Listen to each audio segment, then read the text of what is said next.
ನಟ ದರ್ಶನ್ಗೆ ಮಾಫಿ ಸಾಕ್ಷ್ಯದ ಟೆನ್ಷನ್ ಹೆಚ್ಚಾಗಿದೆ. 14ನೇ ಆರೋಪಿ ಪ್ರದೋಷ್ ಸಲ್ಲಿಸಿದ್ದ ಅರ್ಜಿ ವಿಚಾರಣೆ ಬೆಂಗಳೂರಿನ 59ನೇ ಸಿಸಿಎಚ್ ಕೋರ್ಟ್ನಲ್ಲಿ ನಡೆಯಿತು. ಈ ವೇಳೆ ದರ್ಶನ್, ಪವಿತ್ರ ಗೌಡ ಸೇರಿದಂತೆ ಆರೋಪಿಗಳು ವಿಡಿಯೋ ಕಾನ್ಫರೆನ್ಸ್ ಮೂಲಕ ಹಾಜರಾಗಿದ್ದರು. ವಾದ ಪ್ರತಿವಾದ ಆಲಿಸಿದ ನ್ಯಾಯಾಧೀಶರು ಆರೋಪಿ ದರ್ಶನ್ ಆಕ್ಷೇಪಣೆ ಸಲ್ಲಿಸಲು ಅವಕಾಶ ನೀಡಲಿಲ್ಲ. ಮಾಫಿ ಸಾಕ್ಷಿಯ ಆಕ್ಷೇಪಣೆಗೆ ಆರೋಪಿಗಳಿಗೆ ಅವಕಾಶ ಇಲ್ಲ ಅಂತ ನ್ಯಾಯಮೂರ್ತಿ ಸುಜಾತಾ ಸಾಂಬ್ರಾಣಿ ಅವರ ಪೀಠ ಮಹತ್ವದ ಅಭಿಪ್ರಾಯಪಟ್ಟಿದೆ. ಹೀಗಾಗಿ ಪ್ರಕರಣದಲ್ಲಿ ನಟ ದರ್ಶನ್ಗೆ ತೀವ್ರ ಹಿನ್ನಡೆಯಾಗಿದೆ. ಇನ್ನು ಪ್ರದೋಷ್ ಮಾಫಿ ಸಾಕ್ಷಿ ಕುರಿತ ಆದೇಶವನ್ನು ನ್ಯಾಯಪೀಠ ನಾಳೆ ಪ್ರಕಟಿಸಲಿದೆ. ರೇಣುಕಾಸ್ವಾಮಿ ಕೊಲೆ ಪ್ರಕರಣದಲ್ಲಿ ದರ್ಶನ್ಗೆ ಮಾಫಿ ಸಾಕ್ಷಿ ಕಂಟಕ ಎದುರಾಗಿದೆ.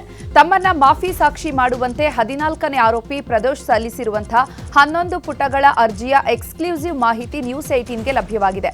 ಇದರಲ್ಲಿ ಪಟ್ಟಣಗೆರೆ ಶೆಡ್ನಲ್ಲಿ ನಡೆದ ಕ್ರೌರ್ಯದ ಬಗ್ಗೆ ಪ್ರದೋಷ್ ಇಂಚಿಂಚು ಬಿಚ್ಚಿಟ್ಟಿದ್ದಾನೆ. ಇನ್ನು ಅರ್ಜಿಯಲ್ಲಿ ಕೊಲೆ ಬಗ್ಗೆ ಪ್ರದೋಷ್ ಸಂಪೂರ್ಣ ಮಾಹಿತಿಯನ್ನು ನೀಡಿದ್ದಾನೆ. ಜೂನ್ 8ರಂದು ಮಧ್ಯಾಹ್ನ ಸುಮಾರು 3 ಗಂಟೆಗೆ ಪವನ್ ಸ್ಟೋನಿ ಬ್ರೂಕ್ ರೆಸ್ಟೋರೆಂಟ್ಗೆ ಬಂದಿದ್ದ. ಈ ವೇಳೆ ದರ್ಶನ್ಗೆ ಮೊಬೈಲ್ ಅಲ್ಲಿ ಏನೋ ತೋರಿಸಿದ್ದ. ಬಳಿಕ ಪವಿತ್ರ ಗೌಡರ ಮನೆಗೆ ತೆರಳಿ ಅವರನ್ನ ಕರೆದುಕೊಂಡು ಪಟ್ಟಣಗೆರೆ ಶೆಡ್ಗೆ ಬರಲಾಗಿತ್ತು. ಈ ವೇಳೆ ದರ್ಶನ್ ರೇಣುಕಾಸ್ವಾಮಿಯನ್ನ ಅವಾಚ್ಯ ಶಬ್ದಗಳಿಂದ ನಿಂದಿಸಿ ಪವಿತ್ರ ಗೌಡರಿಂದ ರೇಣುಕಾಸ್ವಾಮಿಗೆ ಚಪ್ಪಲಿಯಿಂದ ಹೊಡೆಸಿದ್ರು. ಬಳಿಕ ನೈಲಾನ್ ಹಗ್ಗದಿಂದ ತಾವು ಕೂಡ ಹಲ್ಲೆ ನಡೆಸಿದ್ರು. ಬಳಿಕ ರೇಣುಕಾಸ್ವಾಮಿಯ ಒಳ ಉಡುಪನ್ನು ತೆಗೆದುಹಾಕಲಾಗಿತ್ತು. ದರ್ಶನ್ ರೇಣುಕಾಸ್ವಾಮಿಯ ಖಾಸಗಿ ಅಂಗಕ್ಕೆ ಹಲವು ಬಾರಿ ಒದ್ದಿದ್ರು. ಬಳಿಕ 2 ಕಾಲುಗಳಿಂದ ರೇಣುಕಾಸ್ವಾಮಿಯ ಎದೆ ತುಳಿದಿದ್ದಾರೆ ಅಂತ ಅರ್ಜಿಯಲ್ಲಿ ಉಲ್ಲೇಖಿಸಿದ್ದಾರೆ. ಇನ್ನು ಹಲ್ಲೆ ಬಳಿಕ ದರ್ಶನ್ ಪಟ್ಟಣಗೆರೆ ಶೆಡ್ನಿಂದ ಮನೆಗೆ ತೆರಳಿದ್ರು. ರೇಣುಕಾಸ್ವಾಮಿಯನ್ನ ನೋಡಿಕೊಳ್ಳಲು ರಾಘವೇಂದ್ರ, ನಂದೀಶ್, ದೀಪಕ್, ಲಕ್ಷ್ಮಣ್ ಮತ್ತಿತರರು ಸ್ಥಳದಲ್ಲೇ ಉಳಿದಿದ್ರು. ರೇಣುಕಾಸ್ವಾಮಿ ಸಾವನ್ನಪ್ಪಿದ್ರ ಬಗ್ಗೆ ಕೂಡಲೇ ದರ್ಶನ್ಗೆ ವಿಚಾರವನ್ನ ತಿಳಿಸಲು ನಾನು ಅವರ ಮನೆಗೆ ಹೋಗಿದ್ದೆ. ಈ ವಿಚಾರ ಕೇಳಿ ದರ್ಶನ್ ಆಘಾತಕ್ಕೊಳಗಾಗಿದ್ರು. ಅಲ್ಲದೆ ಈ ವಿಚಾರದಲ್ಲಿ ನನಗೆ ಸಹಾಯ ಮಾಡದೇ ಇದ್ರೆ ತನ್ನ ಬಳಿ ಇರುವಂತಹ ಗನ್ನಿಂದ ಆತ್ಮಹತ್ಯೆ ಮಾಡಿಕೊಳ್ಳುವುದಾಗಿ ಬೆದರಿಸಿದ್ರು ಅಂತ ಪ್ರದೋಷ್ ಮಾಹಿತಿ ಬಿಚ್ಚಿಟ್ಟಿದ್ದಾರೆ. ಕೋರ್ಟ್ ಷರತ್ತು ಉಲ್ಲಂಘನೆ ಬಗ್ಗೆ ಚರ್ಚೆ ಬೆನ್ನಲ್ಲೇ ಸಚಿವ ನಾಗೇಂದ್ರ ಜಾಮೀನು ಆದೇಶದಲ್ಲಿ ಹೈಕೋರ್ಟ್ ಮಾರ್ಪಾಡು ಮಾಡಿದೆ. ರಾಜ್ಯ ಬಿಟ್ಟು ತೆರಳುವಂತಿಲ್ಲ ಎಂಬ ಆದೇಶದಲ್ಲಿ ಮಾರ್ಪಾಡು ಮಾಡಿದ್ದು ಈಗ ಅನುಮತಿ ಇಲ್ಲದೆ ದೇಶ ಬಿಟ್ಟು ಹೋಗುವಂತಿಲ್ಲ ಅಂತ ಹೇಳಿದೆ. ಅಲ್ಲದೆ ಆಕ್ಷೇಪಣೆ ಸಲ್ಲಿಸಲು ಇಡಿಗೆ ಆಗಸ್ಟ್ 12ರವರೆಗೆ ಕಾಲಾವಕಾಶ ನೀಡಿದೆ. ನಾಗೇಂದ್ರಗೆ ಸಚಿವ ಸ್ಥಾನ ನೀಡಿದ್ದಕ್ಕೆ ಆಕ್ರೋಶ ವ್ಯಕ್ತವಾಗಿದೆ. ಕೂಡಲೇ ಸಚಿವ ಸ್ಥಾನ ಹಿಂಪಡೆಯಬೇಕು ಅಂತ ಬಿಜೆಪಿ ನಾಯಕರು ಆಕ್ರೋಶ ವ್ಯಕ್ತಪಡಿಸಿದ್ದಾರೆ. ವಾಲ್ಮೀಕಿ ನಿಗಮದಲ್ಲಿ ನಡೆದಿದೆ ಎನ್ನಲಾದ ಹಗರಣದ ಬಗ್ಗೆ ಸಿಬಿಐ ತನಿಖೆ ನಡೀತಾ ಇದೆ. ಇಂತಹ ಸಮಯದಲ್ಲಿ ನಾಗೇಂದ್ರಗೆ ಸಚಿವ ಸ್ಥಾನ ನೀಡಿದ್ದು ಯಾಕೆ ಅಂತ ಬಿಜೆಪಿ ರಾಜ್ಯಾಧ್ಯಕ್ಷ ವಿಜಯೇಂದ್ರ ಪ್ರಶ್ನೆ ಮಾಡಿದ್ದಾರೆ. ಇನ್ನು ವಿಪಕ್ಷ ನಾಯಕ ಆರ್ ಅಶೋಕ್ ಮಾತನಾಡಿದ್ದು, ಬಡವರ ಹಣ ತಿಂದವರು ಕೋರ್ಟ್ ಆದೇಶ ಧಿಕ್ಕರಿಸಿ ದೆಹಲಿಗೂ ಹೋಗಿ ಬಂದಿದ್ದಾರೆ. ಈ ಎಲ್ಲ ವಿಚಾರದ ವಿರುದ್ಧ ನಾವು ಸದನದಲ್ಲೂ ಕೂಡ ಹೋರಾಟ ಮಾಡ್ತೀವಿ ಅಂತ ಅಂದ್ರು. ಒಂದಲ್ಲ ಎರಡಲ್ಲ 100 ಕೋಟಿ ರೂಪಾಯಿಗಳನ್ನ ಲೂಟಿ ಹೊಡೆದಿರ್ತಕ್ಕಂಥ ವ್ಯಕ್ತಿಯನ್ನ ಮತ್ತೆ ಹೊತ್ತು ಕ್ಯಾಬಿನೆಟ್ಗೆ ಹ್ಯಾಕ್ ತೆಗೆದುಕೊಳ್ಳೋದಕ್ಕೆ ಸಾಧ್ಯ? ಮುಖ್ಯಮಂತ್ರಿಗಳಿಗೆ ಏನಂತ ಒತ್ತಡ ಇತ್ತು? ಮುಖ್ಯಮಂತ್ರಿಗಳ ಮೇಲೆ ಆಗಲಿ ಎಐಸಿಸಿ ಮೇಲೆ ಆಗಲಿ ಅಂತ ಏನು ಒತ್ತಡ ಇತ್ತು? ನಮಗೆ ಇರುವಂತ ಮಾಹಿತಿ ಪ್ರಕಾರ ಅವರು ಏನು ನಾಗೇಂದ್ರ ಅವರು ಕಾಂಗ್ರೆಸ್ ಹೈಕಮಾಂಡ್ ಕೂಡ ಬ್ಲಾಕ್ ಮೇಲ್ ಮಾಡಿದ್ದಾರೆ, ಹೆದರಿಸಿದ್ದಾರೆ.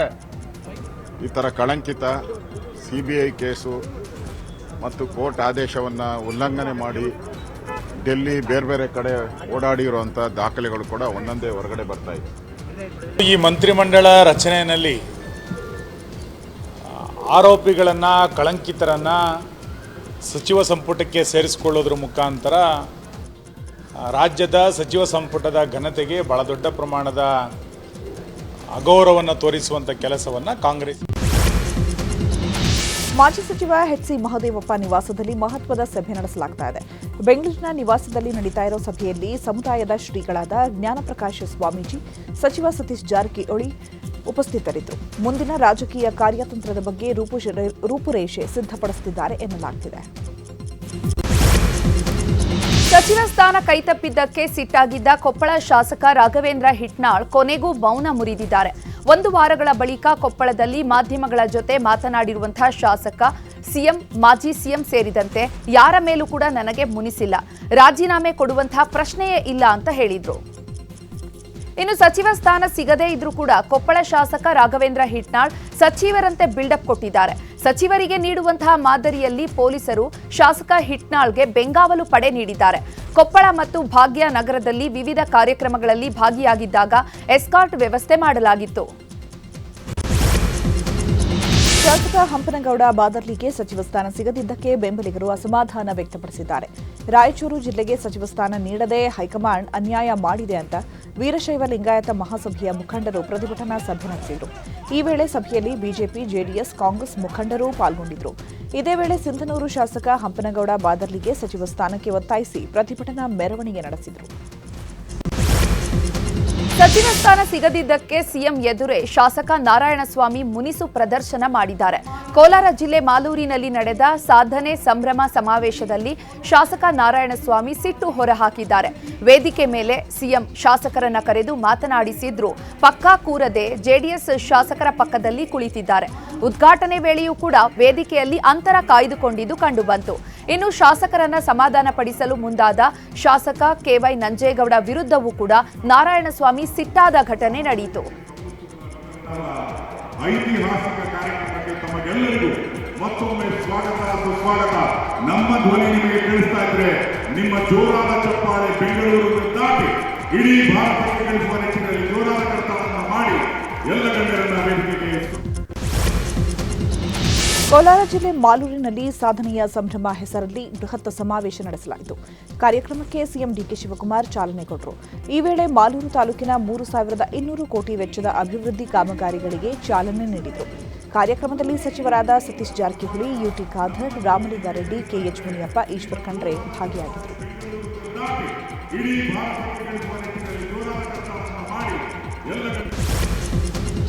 ಕಲಬುರಗಿಯಲ್ಲಿ ಬರ ಪೀಡಿತ ಪ್ರದೇಶಕ್ಕೆ ಸಚಿವ ಪ್ರಿಯಾಂಕ್ ಖರ್ಗೆ ಭೇಟಿ ನೀಡಿದ್ರು. ಕಲಬುರಗಿ ತಾಲೂಕಿನ ಅವರಾದ್ ಬಿ ಗ್ರಾಮದ ಬಳಿಯಲ್ಲಿ ಬೆಳೆ ಹಾನಿ ವೀಕ್ಷಣೆ ಮಾಡಿದ್ರು. ಇನ್ನು ಬೆಳೆ ಹಾನಿ ಬಗ್ಗೆ ರೈತರು ಹಾಗೂ ಅಧಿಕಾರಿಗಳಿಂದ ಪ್ರಿಯಾಂಕ್ ಖರ್ಗೆ ಮಾಹಿತಿಯನ್ನು ಪಡೆದುಕೊಂಡಿದ್ದಾರೆ.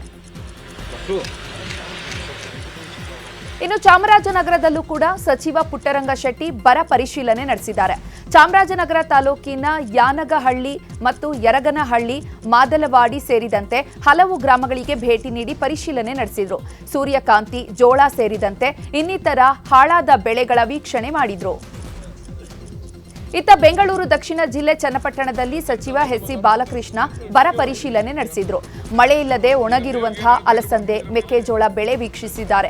ಈ ವೇಳೆ ಜಮೀನು ವ್ಯಾಜ್ಯದ ವಿಚಾರದಲ್ಲಿ ಚನ್ನಪಟ್ಟಣ ತಹಶೀಲ್ದಾರ್ ಗಿರೀಶ್ ಅನ್ಯಾಯ ಮಾಡಿದ್ದಾರೆ ಅಂತ ಮಹಿಳೆಯೊಬ್ಬರು ಕಣ್ಣೀರಿಟ್ಟಿದ್ದಾರೆ. ಈ ವೇಳೆ ತಹಶೀಲ್ದಾರ್ರನ್ನ ಸಸ್ಪೆಂಡ್ ಮಾಡ್ತೇನೆ ಅಂತ ಸಚಿವರು ಗುಡುಗಿದ್ರು.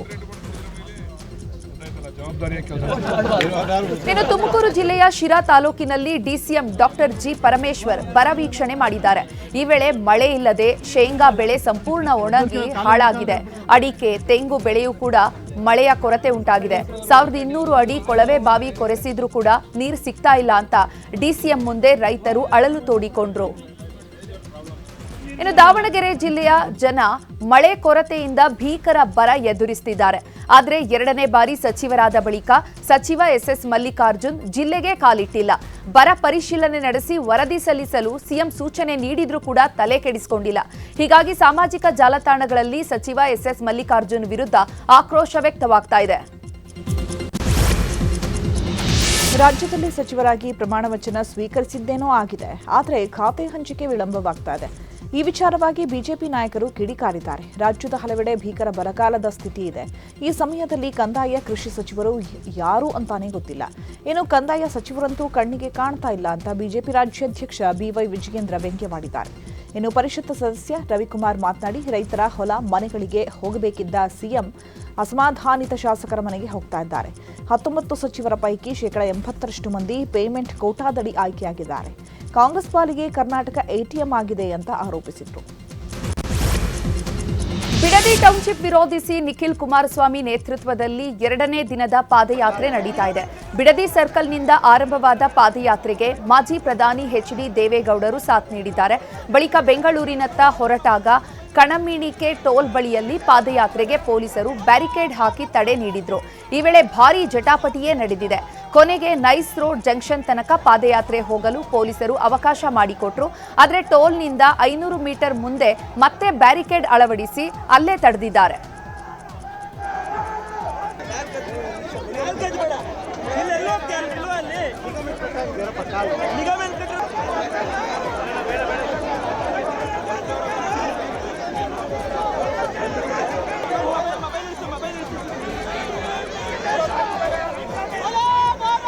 ಇನ್ನು ಯಾವುದೇ ಕಾರಣಕ್ಕೂ ನಮ್ಮ ಪಾದಯಾತ್ರೆ ನಿಲ್ಲಲ್ಲ, ಯಾವುದೇ ಅಡ್ಡಿ ಬಂದರೂ ನಮ್ಮ ಹೋರಾಟ ಮುಂದುವರಿಯುತ್ತೆ ಅಂತ ನಿಖಿಲ್ ಕುಮಾರಸ್ವಾಮಿ ಸೇರಿದಂತೆ ಜೆಡಿಎಸ್ ಕಾರ್ಯಕರ್ತರು ನಾಯಕರು ಗುಡುಗಿದ್ದಾರೆ.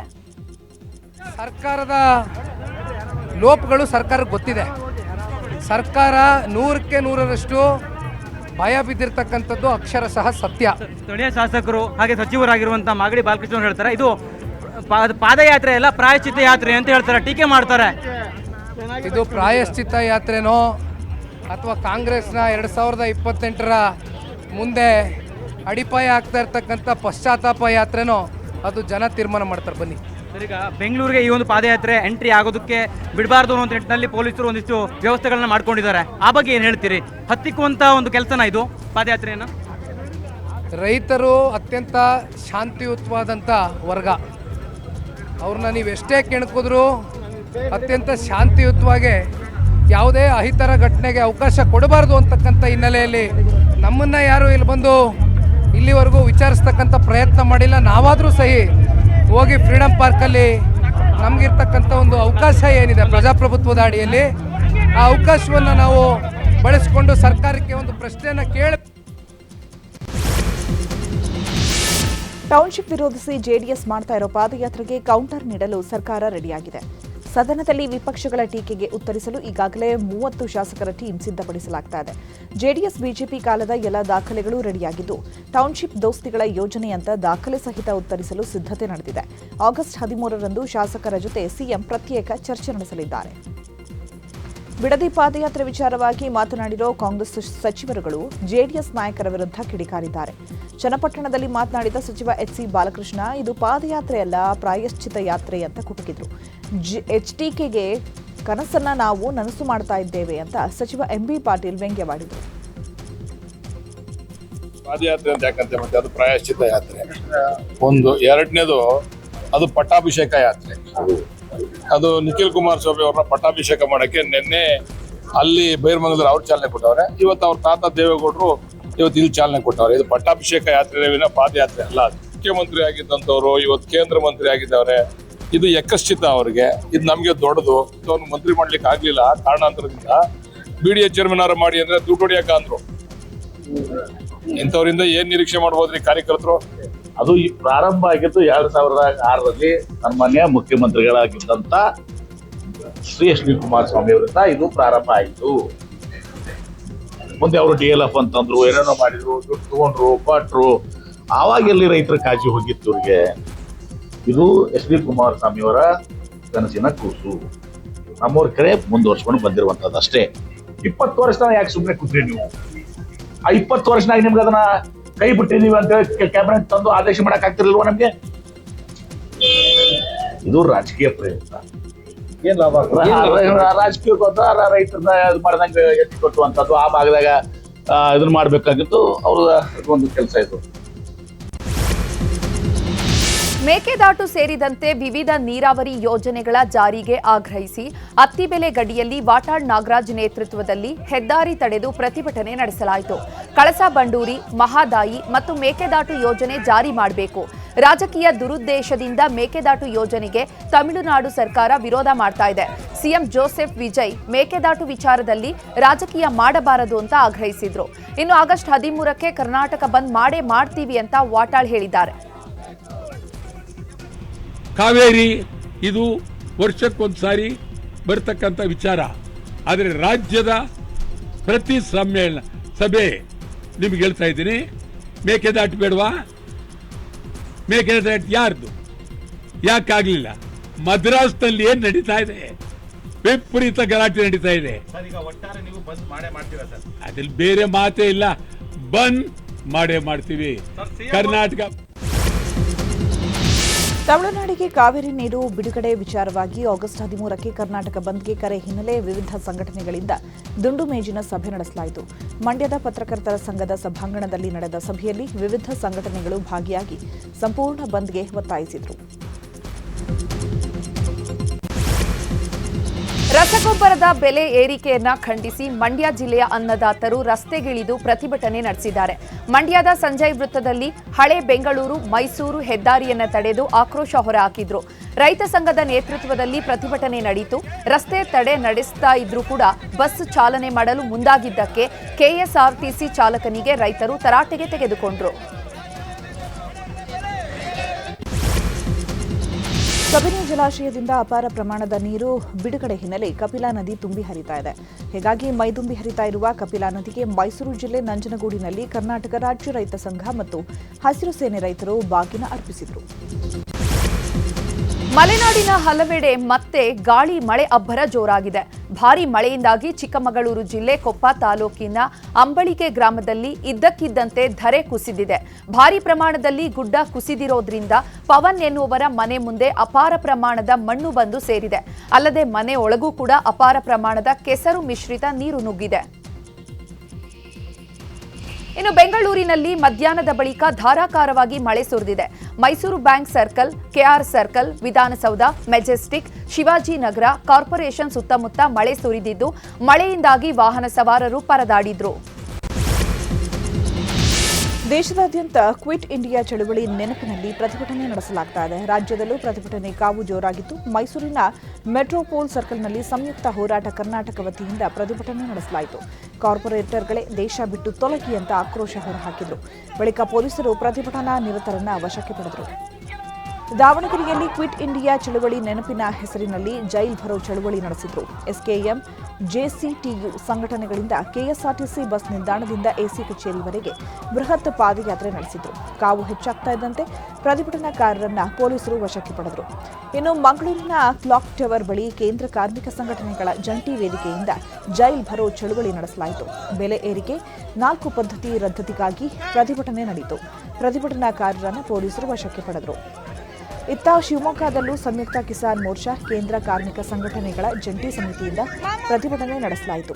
ಶಿವಪ್ಪ ನಾಯಕ ವೃತ್ತದ ಬಳಿ ರಸ್ತೆ ತಡೆದು ಪ್ರತಿಭಟನೆ ನಡೆಸಿದರು. ಪ್ರತಿಭಟನೆ ತೀವ್ರಗೊಳ್ತಾ ಇದ್ದಂತೆ ಪ್ರತಿಭಟನಾ ನಿರತರನ್ನ ಪೊಲೀಸರು ವಶಕ್ಕೆ ಪಡೆದರು.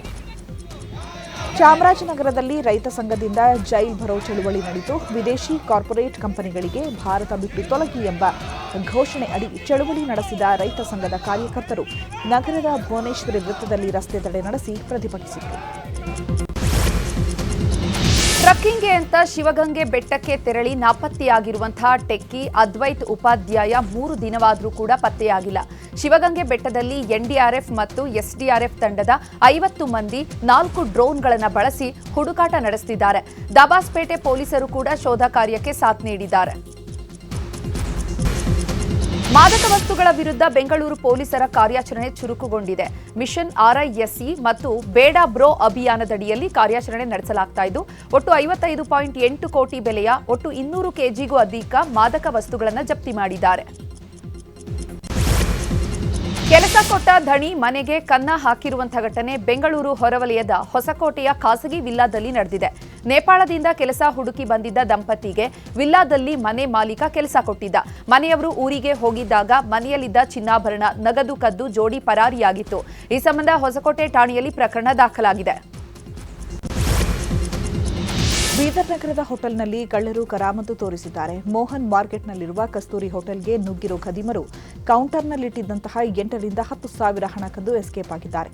ಅಲ್ಲದೆ ಹೋಟೆಲ್ನಲ್ಲಿದ್ದ 4 ಕ್ಯಾಮೆರಾಗಳನ್ನು ಮುರಿಯಲು ಯತ್ನಿಸಿದ್ದಾರೆ. ಖದೀಮರ ಚಲನವಲನ ಸಿಸಿಟಿವಿಯಲ್ಲಿ ಸೆರೆಯಾಗಿದೆ. ಚಲಿಸುತ್ತಿದ್ದಾಗಲೇ ಕೆಎಸ್ಆರ್ಟಿಸಿ ಬಸ್ನ 2 ಟೈರ್ ಕಳಚಿ ಬಿದ್ದಿರುವಂಥದ್ದು. ಉಡುಪಿಯಿಂದ ಶಿವಮೊಗ್ಗಕ್ಕೆ ಹೋಗ್ತಾ ಇದ್ದಂತಹ ಬಸ್ ಇದು. ಆಗುಂಬೆ ಬಳಿಯಲ್ಲಿ ಬರ್ತಾ ಇದ್ದಾಗ ಟೈರ್ ಕಳಚಿ ಬಿದ್ದಿದೆ. ಟೈರ್ ಕಳಚುತ್ತಿದ್ದಂತೆ ಬಸ್ ಸ್ಥಳದಲ್ಲೇ ನಿಂತಿದ್ದು ಭಾರೀ ದುರಂತ ತಪ್ಪಿದೆ. ಬಸ್ನಲ್ಲಿ 40ಕ್ಕೂ ಹೆಚ್ಚು ಪ್ರಯಾಣಿಕರಿದ್ರೂ ಸೇಫ್ ಆಗಿದ್ದಾರೆ.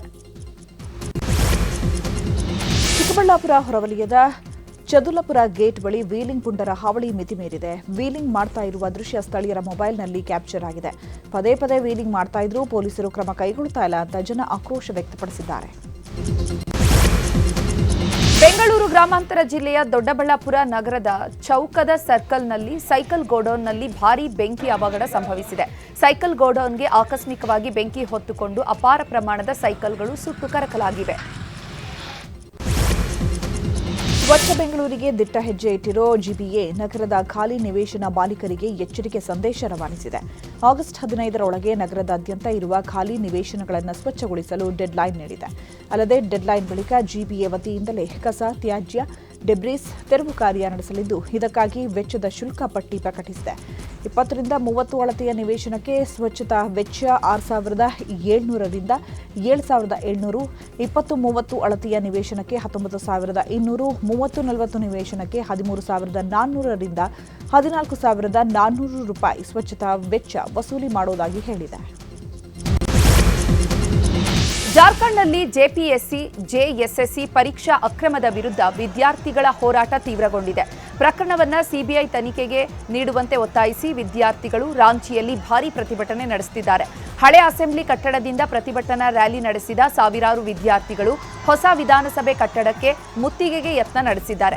ಬ್ಯಾರಿಕೇಡ್ ಮುರಿದು ಕಟ್ಟಡದ ಒಳಗೆ ನುಗ್ಗಲು ಪ್ರಯತ್ನಿಸಿದ್ದಾರೆ. ಅಲ್ಲದೆ ಕಲ್ಲು ತೂರಾಟ ಕೂಡ ನಡೆಯಿತು. ಈ ವೇಳೆ ಪ್ರತಿಭಟನಾಕಾರರನ್ನ ತಡೆಯಲು ಪೊಲೀಸರು ಜಲಫಿರಂಗಿ ಪ್ರಯೋಗ ಮಾಡಿದ್ದಾರೆ. ತಮಿಳುನಾಡಿನ ಸರ್ಕಾರಿ ಕಾರ್ಯಕ್ರಮಗಳಲ್ಲಿ ನಾಡಗೀತೆ ಮೊದಲು ಹಾಡುವ ನಿರ್ಣಯವನ್ನು ಅಂಗೀಕರಿಸಿದೆ. ವಿಧಾನಸಭೆಯಲ್ಲಿ ಸರ್ವಾನುಮತದ ನಿರ್ಣಯಕ್ಕೆ ಅಂಗೀಕಾರ ಸಿಕ್ಕಿದೆ. ರಾಜ್ಯದ ಅಧಿಕೃತ ಕಾರ್ಯಕ್ರಮಗಳು, ಶಿಕ್ಷಣ ಸಂಸ್ಥೆಗಳು ಮತ್ತು ಸರ್ಕಾರಿ ಕಚೇರಿಗಳಲ್ಲಿ ತಮಿಳು ತಾಯಿ ವಾಳ್ತು ನಾಡಗೀತೆ ಕಡ್ಡಾಯವಾಗಿ ಮತ್ತು ಮೊದಲು ಮೊಳಗಲಿದೆ.